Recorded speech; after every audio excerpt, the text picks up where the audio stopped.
नमस्कार दोस्तों, welcome to back my YouTube channel. हाजिर हैं आपके साथ एक और मॉडल पेपर के साथ।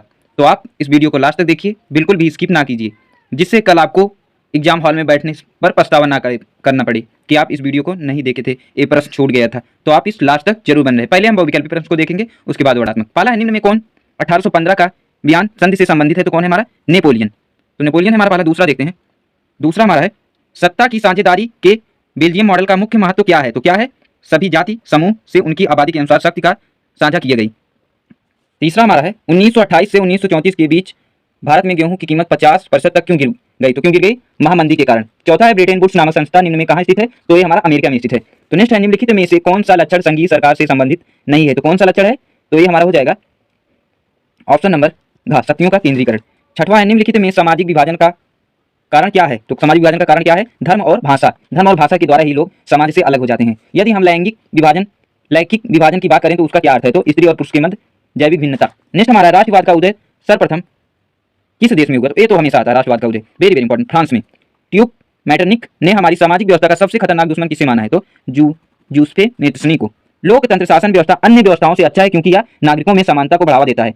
का एवं खा दोनों नागरिकों में समानता को बढ़ावा देता है और व्यक्तियों को गरिमा को बढ़ावा देता है। तो लोकतंत्र शासन व्यवस्था अन्य व्यवस्थाओं से अच्छा है क्योंकि यह दोनों। मृदा किस प्रकार की प्राकृतिक संसाधन है? तो नवीकरणीय।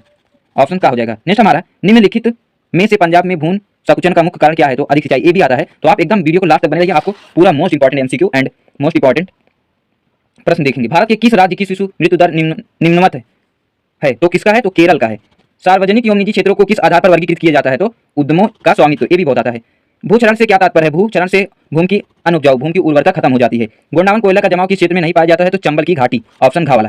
भूमिहीन ग्रामीण मजदूर के लिए सबसे अधिक उपयुक्त विकास का लक्ष्य क्या है? अधिक मजदूरी, उसके लिए अच्छा रहेगा। निम्नलिखित में कौन सा व्यापार अवरोधकों का लक्षण नहीं है? तो विश्व व्यापार संगठन व्यापार अवरोधकों को बढ़ावा देता है। नेक्स्ट हमारा 19वां, निम्नलिखित में कौन सा परंपरागत ऊर्जा का स्रोत नहीं है? तो कौन सा है? कोयला। नेक्स्ट हमारा, वास्तविकरण का बहुराष्ट्र कंपनियों के निवेश पर क्या प्रभाव पड़ता है? तो उपयुक्त सभी। बहुराष्ट्र कंपनियों के निवेश में वृद्धि होती है। बहुराष्ट्र कंपनियों द्वारा भारत विदेशी व्यापार के अधिकांश पर भाग पर नियंत्रण रखता है। बहुराष्ट्र कंपनियों के आगमन से लोगों की आर्थिक स्थिति सदृश मतलब सही हो जाती है। अब हम इसके प्रश्न को देखेंगे, इसमें मोस्ट इंपॉर्टेंट क्वेश्चन है। वर्णात्मक प्रश्न, उत्तर लगभग 80 शब्दों में दीजिए। प्रथम विश्व युद्ध के पश्चात होने वाली महामंदियों का कारण समीक्षा कीजिए। तो कौन सा कारण था? ये वेरी वेरी इंपॉर्टेंट है। 1928 से 1934 के मध्य होने वाली महामंदी का भारतीय आर्थिक पर पड़ने वाले प्रभाव को समीक्षा कीजिए। दूसरा, अथवा करके दिया है, जो आपको आ रहा है वही लिखिए, दो में से एक। सत्ता की साझेदारी लोकतंत्र की आत्मा, इस कथन का विवेचना कीजिए। या जाति में राजनीतिक एवं राजनीतिक में जाति का भूमिका का विवेचन कीजिए। आर्थिक विकास के लिए ऊर्जा एवं आधारभूत आवश्यकता है, इस कथन का परिप्रेक्ष्य ऊर्जा संचय हेतु अपनाए जाने वाले उपायों पर अपना मत स्पष्ट कीजिए। परिवहन तथा संचार के साधन किसी भी देश की जीवन रेखा तथा अर्थव्यवस्था क्यों कहा जाते हैं? तर्क सहित उत्तर दीजिए। बहुराष्ट्र कंपनियां अपने उत्पाद की उत्पादन लागत कम बनाने के लिए किस प्रकार के प्रबंध करती हैं? विवेचना कीजिए। अच्छे बाजार के प्रमुख लक्षणों का संक्षेप में विवेचना कीजिए। दो में से एक ही देना है। महात्मा गांधी द्वारा चलाए जाने वाले असहयोग आंदोलन का क्या कारण था? उसे इन्होंने क्यों हस्तगत कर दिया? ये वेरी वेरी इंपॉर्टेंट है, ये भी आप पूरा तैयार करें। सत्याग्रह क्या अर्थ है? सत्याग्रह पर महात्मा गांधी के क्या विचार थे? ये भी मोस्ट इंपॉर्टेंट है। लोकतंत्र सुधार का क्या आधार है? सॉरी, क्या अर्थ है? इसके लिए उठाए जा सकने वाले किन चार कदमों को लेकर वेरी वेरी मोस्ट इंपॉर्टेंट।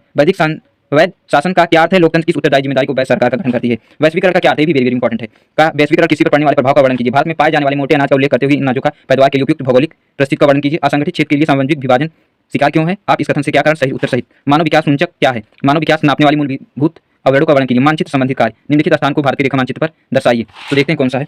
वह स्थान जहाँ जलियांवाला बाग हत्याकांड हुआ, वह स्थान जहाँ गांधी जी ने नमक प्रारंभ किया बनाना, वह स्थान जहाँ नील की खेती करने में आंदोलन किए गए, वह स्थान जहाँ सूती मिल श्रमिक सत्याग्रह किया, वह स्थान जहाँ दिसंबर 19 में भारतीय राष्ट्र कांग्रेस का अधिवेशन हुआ। आप ये सब पूरा एकदम बढ़िया से देख के जाइए, आपका मानचित्र वाला काम अच्छे से करना। केवल इसको प्रश्न उत्तर पुस्तिका में लिखना है।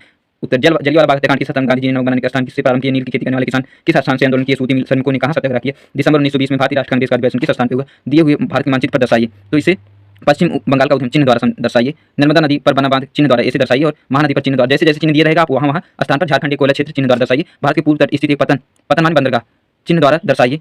और इसमें आंसर मतलब उसका कहाँ है वो लिखना है बस उत्तर पुस्तिका में। पश्चिम बंगाल में एक उद्यम का नाम लिखिए। नर्मदा नदी तट पर बने बांध का नाम, उत्तर भारत की एक नदी का नाम, झारखंड प्रांत एक कोयले खान का नाम, पूर्व तट पर स्थित एक पत्तन का नाम। तो आप ए वाला पूरा बढ़िया से आज आप अपने सिलेबस नोट्स जहाँ से भी उत्तर मिल सके विद्या क्वेश्चन, आप ये सब क्वेश्चन को जरूर देखे जाइए और अपने दोस्त के साथ यह वीडियो शेयर करें और आपका एग्जाम अच्छा हो, यही हम अपनी तरफ से आपको अच्छे से अच्छी वीडियो देने की कोशिश कर रहे हैं। तो मिलते हैं नए वीडियो में। अगर आप चैनल पर नए हैं तो दोस्तों आपसे यही चैनल को सब्सक्राइब करें और साथ में बेल आइकन दबाना ना भूलें। धन्यवाद।